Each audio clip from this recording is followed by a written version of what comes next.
Hello student. आज हम दुर्घटनाग्रस्त व्यक्ति का बचाव करना और श्वास न आने की स्थिति में कृत्रिम श्वसन का अभ्यास करना सिखाएंगे, जिसमें हम सबसे पहली विधि करेंगे शेफर विधि। शेफर विधि में सर्वप्रथम व्यक्ति को पेट के बल लिटाकर उसकी एक भुजा को आगे की ओर और दूसरी भुजा को कोहनी पर चित्रानुसार मोड़ेंगे। इस स्थिति में व्यक्ति का चेहरा मुड़ी हुई भुजा पर किसी एक तरफ रखें। घुटने के बल रोगी की कमर और इस प्रकार बैठे कि रोगी दोनों पैर बचाव करने वाले व्यक्ति के घुटनों के मध्य हों।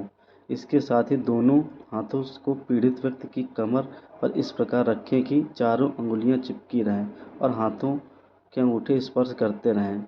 इस विधि में पीड़ित के मुंह और नाक को खोल के रखें। अंगूठे के साथ अंगुलियों की क्रिया करते रहें। छोटी अंगुली के साथ छोटी पसली पर क्रिया करते रहें।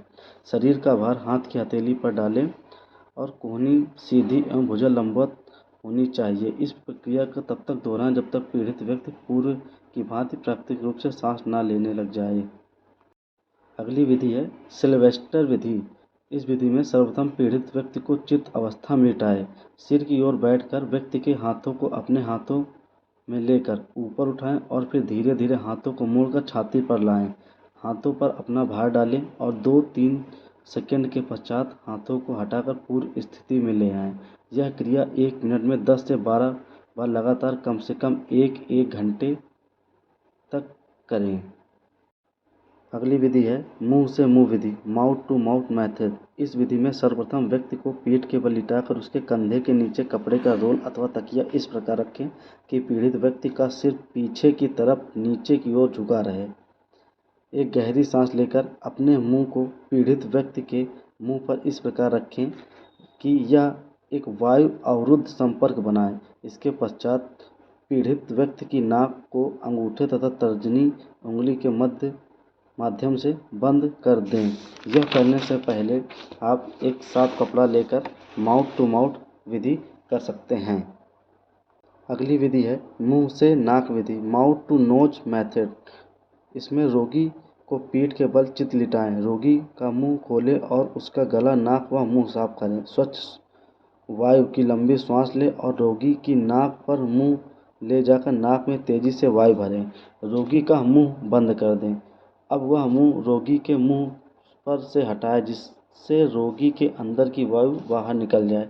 यह क्रिया 10 से 15 प्रति मिनट उस समय तक करें जब तक कि रोगी अपनी सांस न लेने लगे। अगली विधि है नेल्सन की आर्म लिफ्ट बैक प्रेशर विधि से बेहोश व्यक्ति को होश में लाना।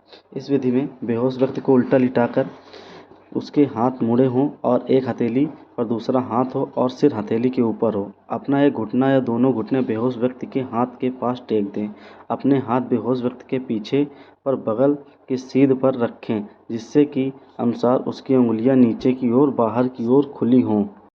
धीरे से आप आगे की ओर झुकिए और अपने हाथ सीधे रखें और चित्र के अनुसार बेहोश व्यक्ति की पीठ पर निरंतर दबाते रहें और हवा को बेहोश व्यक्ति के फेफड़ों से बाहर निकालें। की क्रिया को करते हुए अपने हाथ को बेहोश व्यक्ति की हाथ की सीध पर रखें और उसके हाथों के ऊपरी हिस्से को चित्र के अनुसार कोहनी के ठीक ऊपर से पकड़े रहें।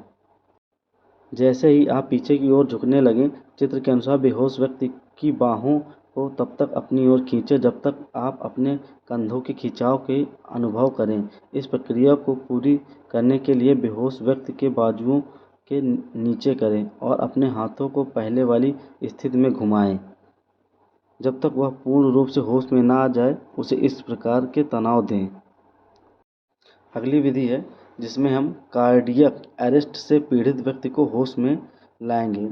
यदि बेहोश व्यक्ति का हृदय धड़कन छोड़ दे तो तुरंत जांच के लिए बेहोश व्यक्ति को कार्डियक अरेस्ट तो नहीं हुआ। यदि गर्दन में कार्डियक नब्ज न हो और होठों के आसपास नीलापन हो और पुतलियां खुली हों तो कार्डियक अरेस्ट प्रमाणित हो जाता है। बेहोश व्यक्ति को पीठ के बल लिटा दें, छाती के पास झुकें और छाती की हड्डी का पता लगाएं। एक हाथ की हथेली को छाती की हड्डी के बीच रखें और उस पर दूसरा हाथ रखें जैसा चित्र में दिखाया गया है।